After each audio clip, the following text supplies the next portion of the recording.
What's going on, people? It's your boy Izzy. It's Pulse Football Talk, and we are going to have our Premier League predictions for this weekend.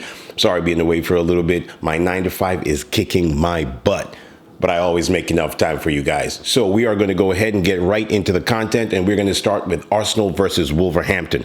Now, Arsenal are coming off of a very good victory in the Champions League. They'll be looking to make another step towards their Premier League title challenge as they take on Wolves this weekend.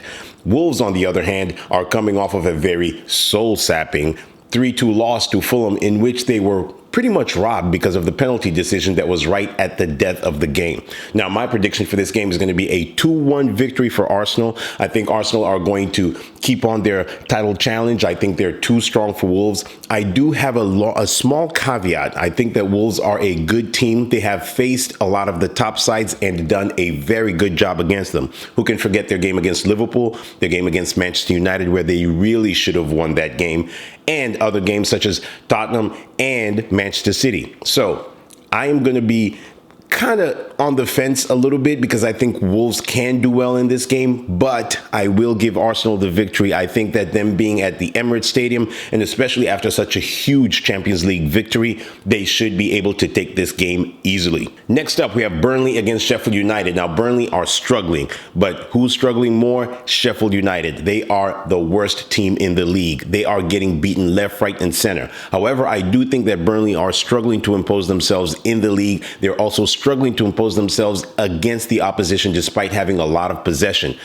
And so I am going to have this game being a 1-all draw. Yes, surprise, surprise. I think Sheffield United are going to be able to give them a run for their money. Vincent Kompany is under a lot of pressure, and maybe that tension is going to be enough for Sheffield United to exploit something and get something out of this game. I think that Vincent Kompany needs to change his style of play. They are struggling to impose themselves against a lot of teams in the Premier League, and not just because of their style of play, but because they have inferior players to a lot of the teams in the league. And if he keeps on in this trajectory, it might not work out too well for him. So a 1-all draw for Burnley against Sheffield United. And then next up, Nottingham Forest host Everton. Now, Everton had that game against Manchester United where Garnacho scored that very beautiful overhead kick, and that pretty much set the tone for the rest of the game. Manchester United did have some harrowing moments, but they were able to overcome it and end up winning the game 3-0. Now, Everton did not play terribly in that game. It just was that Manchester United were a notch ahead, and you can tell that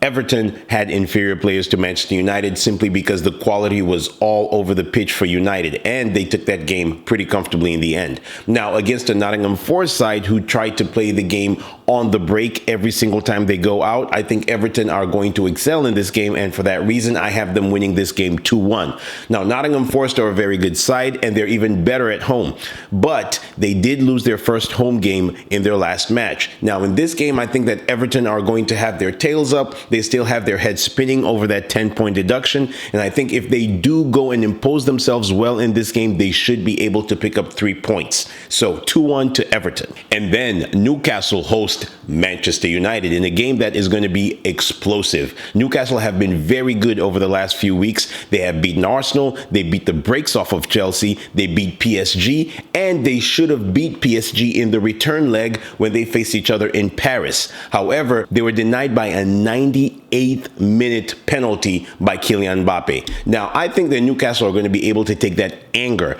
and translate it into their game against Manchester United. We know that Newcastle at St. James's Park are a very tough team to beat. And so I am going to go for a Newcastle 2-1 victory. I think that Manchester United are still licking their wounds. They let go of a 2-0 lead and a 3-1 lead against Galatasaray in midweek, and it ended up a 3-all game. So I think that Manchester United need to impose themselves in this game, but I don't think they'll be able to do it against a Newcastle team who will have their tails up. They're also going to be spurred on by that game against PSG, and they want to rev themselves up for the game against Milan. And I think what a better way to set yourself up for that game than to beat Manchester United at St. James's Park. So 2-1 to Newcastle. And then we have Chelsea against Brighton, a game that I'm going to predict to be a 2-all draw. I think that Chelsea are still learning the process. They're still trying to get the best 11 out on the field. They are going to have a lot of games like the ones they had against Newcastle, simply because Newcastle are a very good team. And when you're bouncing back and forth between a counterattacking and possession-based game, we've seen that in the development process at Arsenal when they lost 6 games in a row at home. And we've seen that before with teams such as Manchester United or Tottenham. When you're still in the process of trying to find your best 11 and trying to get the best team out there, it's going to be a slog. And Chelsea have pretty much ripped up the blueprint for everything they've done over the last 20 years. And with Todd Bowley, they've tried to start from scratch. It's going to be tough. And I do think that we're going to be seeing a lot more games where Chelsea are going to be your Jekyll and Hyde. They're going to perform well against your Manchester City because that is a possession-based team, and they're going to probably get their butts beaten when they face a team such as Newcastle, who can play both. Newcastle can play attacking and they can decide to play defensive, as we saw them against PSG. So in this game, I have them drawing 2-2 against Brighton. I think Brighton's mini revival after their win last week is going to continue. They might have been favorites for me going into this game prior to that, but we have seen some issues with the Brighton team. They have some injuries and their team is just not gelling as well as it did last season.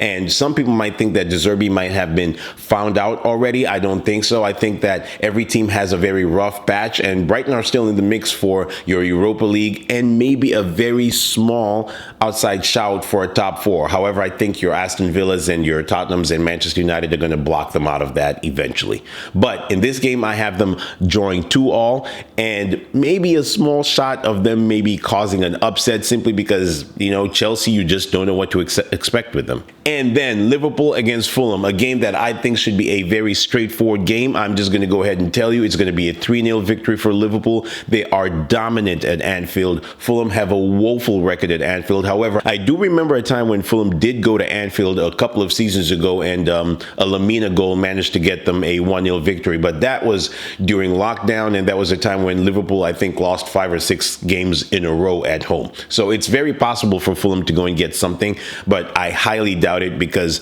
Liverpool are just a different animal when it comes to facing teams at Anfield. And we've seen that this is not the same Liverpool from last season. They seem to be learning a lot of the mistakes that they made towards the end and at the beginning of last season. And despite all of the problems that Jurgen Klopp had faced, he is coming out on top, and Liverpool is starting to look like a real title contender. I've said it before. I think they're going to challenge Manchester City and Arsenal for this title. And in this game, I know that they're going to go and blow the brakes off of Fulham. I would be very surprised if anything else occurs because Liverpool are just that good and that dominant at home. Next up, West Ham host Crystal Palace, a game that I'm going to give West Ham a 2-0 victory. Crystal Palace have been on a little bit of a slide recently. They haven't performed very well. And I think that Roy Hodgson is a very good stability manager, but he's not much in the way of continuity. And the fact that he's 76 years old, his footballing tactics might be a little stale for Crystal Palace. And with the fact that they have a nice young core of players, your Ezes and your Olises that are coming up, who need somebody who's going to spur them on and take them to a different level. Now, Roy Hodgson is a good manager, don't get me wrong, but I do feel that it is time for Crystal Palace to move on from him. Not right now, but maybe at the end of the season. However, in this game, I think that West Ham with David Moyes are going to break them down. West Ham are good at home. Crystal Palace don't score very many goals, but Crystal Palace at the end of the day also are very good defensively. So I don't see them getting shellacked. It might end up being a draw as well. I don't know. But I will go with the West Ham win 2-0 simply because I think West Ham are a better team and they're better coached at this particular point. And then Bournemouth against Aston Villa. Aston Villa are the surprise package this season. They've been playing extremely well. Unai Emery is getting the best out of his squad. His tactics seem to be on point, and they are looking as though they can cause a shakeup in the top 4 race. And why couldn't they? Because Unai Emery has done it before in Spain. He's done it before in France, and he is a very good manager. He is very tactically adept, and he has a very good core of players. Why shouldn't Aston Villa challenge for the top four? I have them winning this game 2-1. I think that Bournemouth have had a very good revival recently. They are a very good team when they decide to be. Iraola has probably needed a little more time to get his team up and running. I was fearing a lot for him a couple of weeks ago as far as the relegation battle and even as far as his job pertains to this. But I do think that eventually Aston Villa are going to break them down at home. I think that the way that Aston Villa play is so remarkable. They are able to take a very, very good group of players and turn them into world beaters on their day. And it is quite possible for Aston Villa to break down that top four that we usually know them as, because Manchester United are definitely not strong. You can see from United's record of, I think, either winning or losing. It's either or with Man United. Brighton are not doing as well as they did last season. And then you have Newcastle, who are doing well, but they have a lot of injuries, and they cannot wait for the January market to try and influence how the season is going so far. And at this point, Aston Villa have a very settled squad. And why should they challenge for the top four? But in this game, I'm going to have them winning 2-1. I think they're far stronger than Bournemouth. However, Bournemouth's recent revival is going to give them some kind of hope as to maybe taking down Aston Villa. But that would be a bit too big of a scalp, in my opinion. So I'm going to have this game 2-1 to Villa. And then finally, to another game that is one of the marquee fixtures this weekend. It's going to be Manchester City hosting Tottenham at the Etihad Stadium. Now, Tottenham have had a very rough run of form recently. They've lost their recent last 3 games after a very stellar start to the season, but now that is starting to wane a little bit simply because they have lost their last 3 games. Now, that is not going to impact this game too much simply because Tottenham always seem to have a way against Manchester City, and in the last 5-6 years, they've always been a spoiler, especially when it comes to games over at the Tottenham Hotspur Stadium, where Manchester City, if my recollection is correct, have not won there under Pep Guardiola. However, this game is going to be at the Etihad, and I think Manchester City are going to just blow them out of the water. I have this game being a 3-1 victory to Manchester City. I don't see any way Tottenham is going to extremely hurt them simply because they have a lot of injuries. They have Rodri back. They are going to be buoyed by the fact that they're into the next round of the Champions League and all of the good stuff that comes with being a Manchester City fan at this moment. Now, why Tottenham are doing so bad recently could be owed to their injuries, and it also could be owed to the fact that some teams are starting to find them out. But I think that in this game, it's not going to be as significant simply just because Manchester City are very, very good, and they will do their best to try and annihilate any side that comes in front of them. And the fact that Manchester City have started this season so well is ominous for a lot of the league because Manchester City tend to start the season roughly. And at this point in other seasons, they could be 5th or 6th, and then towards the end of the season, that's when they put the pedal to the metal and they turn into a beast of a team and maybe even go 15, 16 games winning in a row. But in this game, I think Tottenham are going to struggle to break them down because some of the injuries that they have. Maddison is such a crucial person in their team, and the fact that he's not there to pull the strings is going to hurt Tottenham a lot. And defensively, they are missing Van de Ven, who was a very good signing and a very good player for them at the start of the season. And I think Manchester City are just going to find them out. Now, it just depends on whether you're going to have Grealish on one side or you're going to have Doku on that side. That's the only difference for Manchester City, is who they are going to put in to make sure that they nullify Tottenham. Now, that's all I have for right now, guys. Let me know what you think. Who's going to win this weekend? Do you think Arsenal are going to keep their title charge? Do you think Tottenham are going to overcome Manchester City somehow? Or will Newcastle get beat by Manchester United, who need some results in their corner right now? But that's all I got right now, guys. Thank you for tuning in. I will catch you guys as I try to review the games this weekend. It's been your boy, Izzy. Peace.